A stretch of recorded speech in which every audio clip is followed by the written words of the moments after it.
السلام علیکم۔ آج جمعہ ہے، اپریل کی 14 تاریخ۔ پاکستان میں اس وقت شام کے 7، بھارت میں 7:30، اور یہاں ہمارے اسٹوڈیوز کی گھڑیوں میں صبح کے 10 بج رہے ہیں۔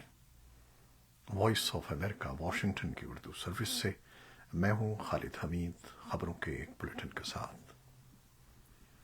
پاکستان کے وزیر خزانہ نے جمعے کو کہا ہے کہ سعودی عرب کے بعد متحدہ عرب امارات نے بھی پاکستان کی بیرونی مالی ضروریات کو پورا کرنے کے لیے $1 ارب فراہم کرنے کی یقین دہانی کرائی ہے، جس کے بعد تجزیہ کاروں کا کہنا ہے کہ امید ہے کہ بین الاقوامی مالیاتی فنڈ جلد ہی اپنے پروگرام کے تحت پاکستان کو مزید $1.1 ارب کی نئی قسط جاری کرنے کی منظوری دے دے گا۔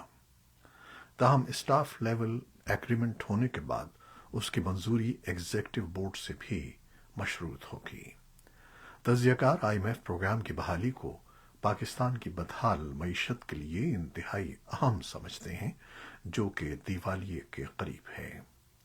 گزشتہ ہفتے کے آخر میں ملک کے مرکزی بینک کے زر مبادلہ کے ذخائر میں مزید $170 ملین کی کمی ہوئی، اور اس کے پاس اب صرف $4.30 بلین کے غیر ملکی زر مبادلہ کے ذخائر رہ گئے ہیں، لیکن دوسری طرف پاکستان کی بیرونی فائنانسنگ کی موجودہ ضرورت تقریباً $5 ارب ہے۔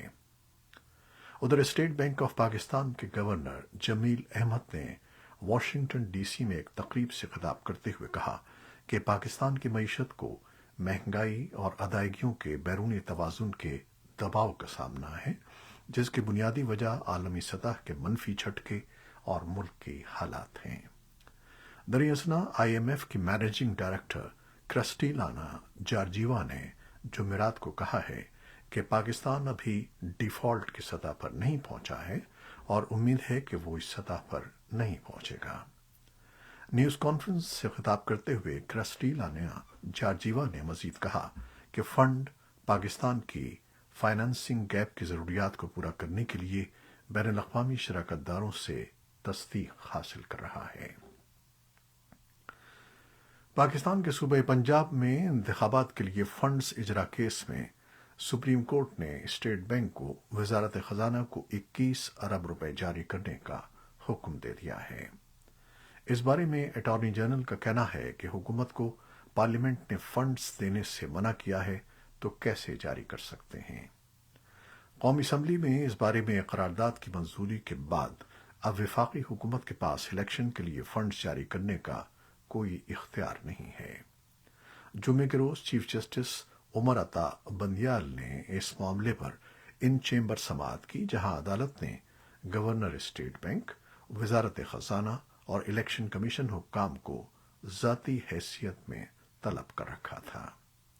سپریم کورٹ کی طرف سے اس بارے میں کوئی باقاعدہ حکم نامہ جمعے کی سپہر تک جاری نہیں ہوا تھا، تاہم اس بارے میں میڈیا رپورٹس کے مطابق وزارت خزانہ حکام نے ان چیمبر سماعت میں موقف دیا کہ ہمارے اوپر قرضہ جات ہیں۔ اسٹیٹ بینک نے بریفنگ دی کہ $21 ارب کی رقم خزانے میں موجود ہے، لیکن حکومت کی منظوری سے ہی دی جا سکتی ہے۔ اٹارنی جنرل نے حکومتی موقف پیش کیا، جس پر انہیں سخت سوالات کا سامنا کرنا پڑا۔ ججز نے فنڈز جاری نہ کرنے پر اظہار برہمی کرتے ہوئے واضح کیا کہ عدالتی حکم پر عمل کرنا پڑے گا۔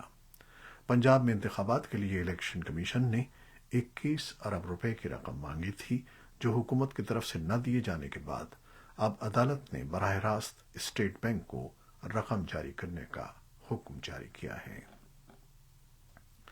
ایک ایسے وقت میں جب افغانستان سے سن 2014 کے وسط میں کی گئی فوجی کارروائی سے متاثرہ ملحقہ قبائلی ضلع شمالی وزیرستان سے تعلق رکھنے والے 18,000 خاندانوں سے زائد کی واپسی اور بحالی نہیں ہو سکی ہے، حکومت کی جانب سے مبینہ عسکریت پسندوں کے خلاف ایک اور فوجی کارروائی کی مخالفت تیز ہوتی جا رہی ہے۔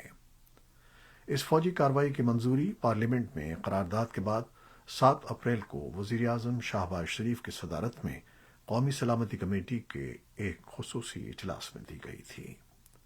جماعت اسلامی اور کئی ایک قوم پرست سیاسی جماعتوں کے عہدیداروں، شمالی اور جنوبی وزیرستان کے قبائل کے علاوہ قبائل سیاسی اتحاد میں شامل قبائلی رہنماؤں نے بھی مجوزہ فوجی آپریشن کی بھرپور مخالفت کا اعلان کر رکھا ہے۔ وزیر خزانہ اسحاق ڈار کی سربراہی میں پاکستان کابینہ کی اقتصادی تعلقات کمیٹی نے انگور اڈا بندرگاہ کو افغانستان کے ساتھ برآمدی بندرگاہ کا درجہ دے دیا ہے۔ افغانستان اپنا کوئلہ انگور اڈا اور غلام خان بندرگاہوں کے ذریعے پاکستان کو برآمد کرتا ہے۔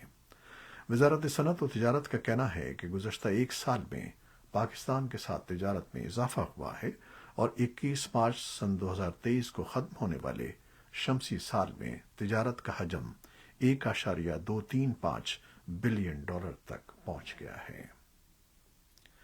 اقوام متحدہ کے انسانی امور کے رابطہ دفتر نے ایک بار پھر افغانستان میں فنڈنگ کی کمی کے لوگوں کے حالات زندگی پر اثرات کی نشاندہی کی ہے اور کہا ہے کہ اگر فوری طور پر فنڈز کی فراہمی کو یقینی نہ بنایا گیا تو لاکھوں افغان قحط، بیماریوں اور موت کا شکار ہو جائیں گے۔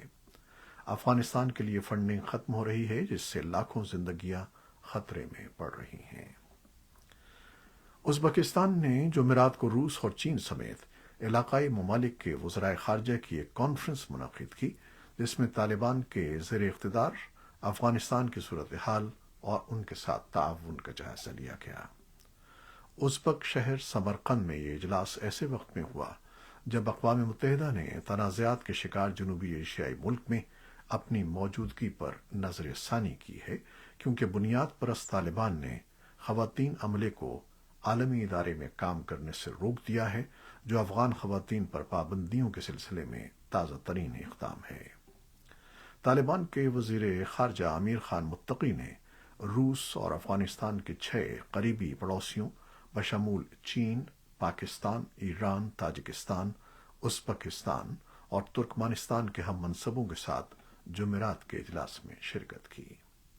میٹنگ کے بعد ایک بیان میں کہا گیا کہ شرکاء نے افغانستان کے موجودہ حکام سے عالمی برادری کے اہم مطالبات پر عمل درآمد پر تبادلہ خیال کیا، جن میں ایک جامع حکومت کی تشکیل، افغان خواتین کو کام کرنے دینے اور تعلیم حاصل کرنے کا موقع فراہم کرنا اور قومی اقلیتوں کی حقوق کو یقینی بنانا شامل تھا۔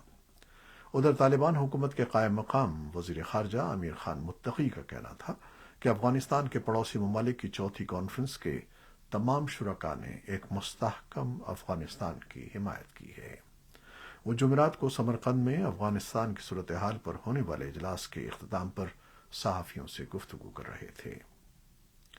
بھارتی عہدیداروں کا کہنا ہے کہ نئی دہلی کے زیر انتظام کشمیر میں لائن آف کنٹرول اور پاکستان کے ساتھ ملنے والی 198 کلومیٹر لمبی بین الاقوامی سرحد پر، جسے اسلام آباد ورکنگ باؤنڈری بھی کہا جاتا ہے، اگرچہ امن ہے، لیکن سرحدی علاقوں میں ڈرونز یا کوارڈ کاپٹروں کا استعمال کرتے ہوئے اسلحہ اور منشیات گرانے کی سرگرمیاں مسلسل بڑھ رہی ہیں۔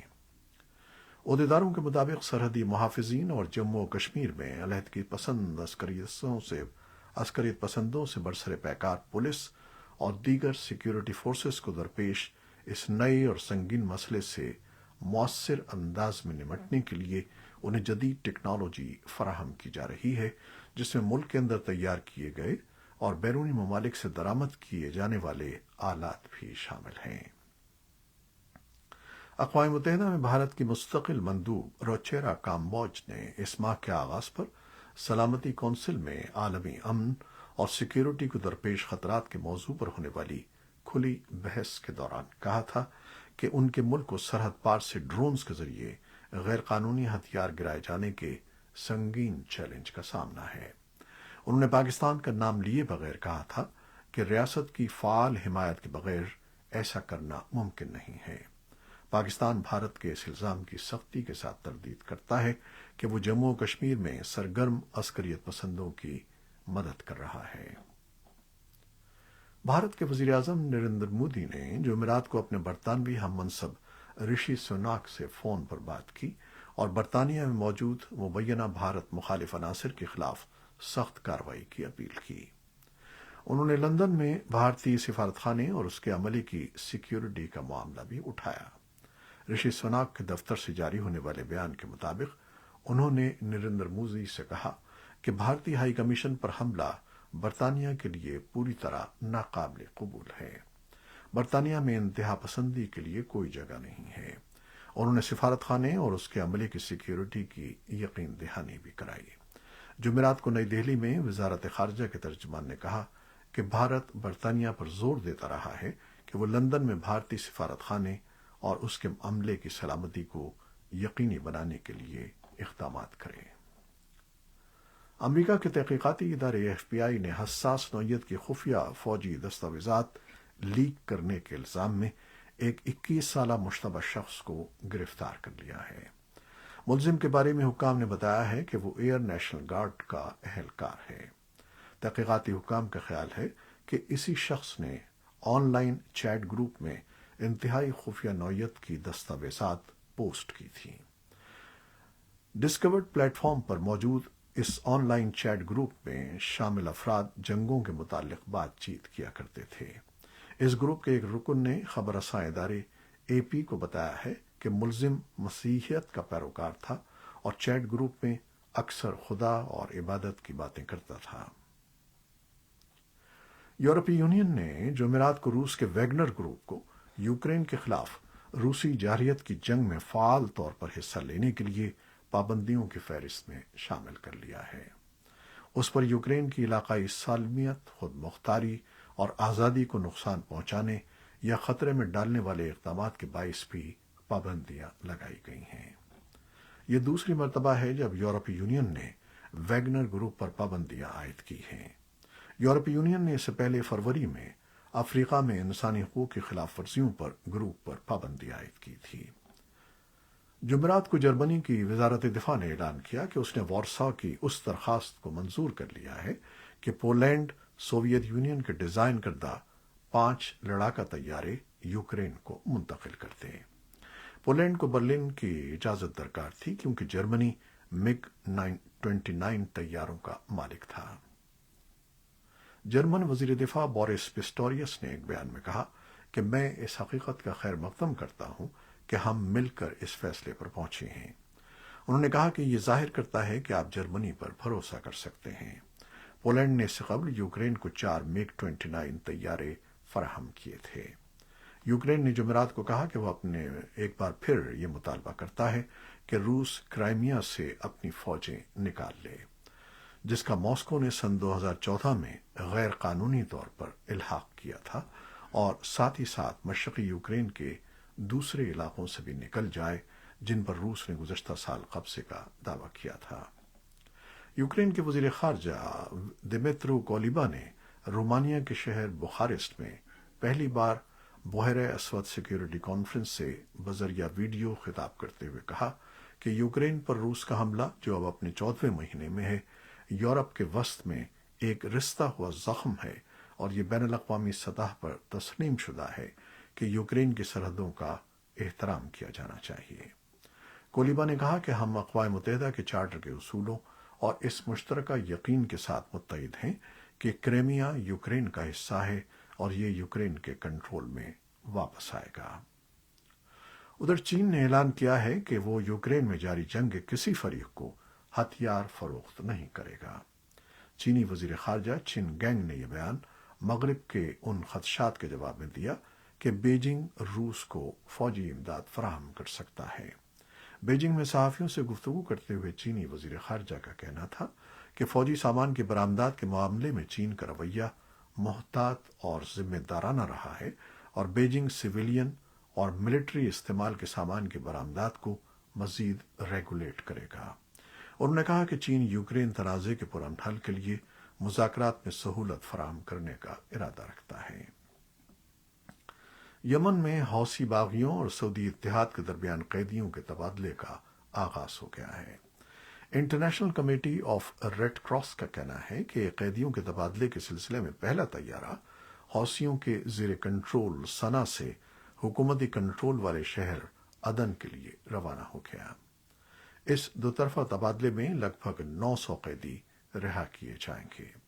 جمعے کو 300 قیدیوں کو صنعاء سے عدن لے جایا گیا، جس کے بعد یمن کے شہر مارب اور المخاجب کے سعودی عرب کے شہر ریاض اور آبہا سے بھی قیدی رہا کیے جائیں گے۔ سعودی عرب اور حوثیوں کے درمیان قیدیوں کا تبادلہ صنعاء میں کئی روز تک جاری رہنے والے مذاکرات کے بعد شروع ہوا ہے۔ اقوام متحدہ نے اس معاہدے میں ثالث کا کردار ادا کیا ہے۔ یہ تھیں وہ خبریں جو فیس بک لائیو پر ہم نے آپ کے لیے پیش کی۔ ہماری ویب سائٹ، یوٹیوب اور پوڈ کاسٹ پر یہ بلیٹن آپ کے لیے پوسٹ کر دیا جاتا ہے۔ آپ ہمارے اس بلیٹن کو شیئر کرتے ہیں اور اپنے کمنٹس میں اپنی محبتوں اور دعاؤں کا اظہار کرتے ہیں، جس کے لیے ہم آپ کے بے حد ممنون ہیں۔ اپنی ان کاوشوں کو جاری رکھیے گا۔ نیوز ایڈیٹر قمر عباس جعفری کے ساتھ خالد حمید کو اب اجازت دیجیے گا۔ اللہ حافظ۔